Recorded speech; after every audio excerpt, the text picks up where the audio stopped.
দেখো পঞ্জিকা কি কয়। কি বিষয়?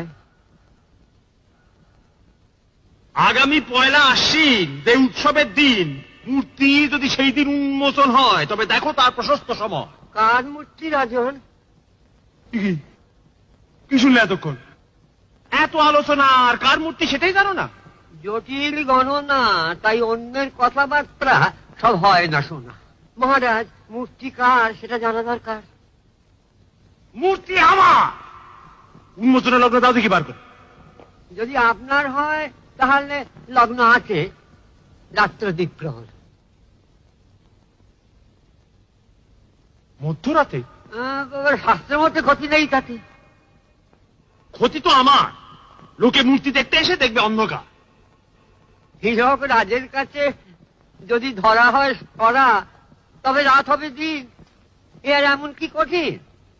লগ্ন তো সম্রাটের হাতে, পঞ্জিকা কি বলে কি এসে যায় তাতে।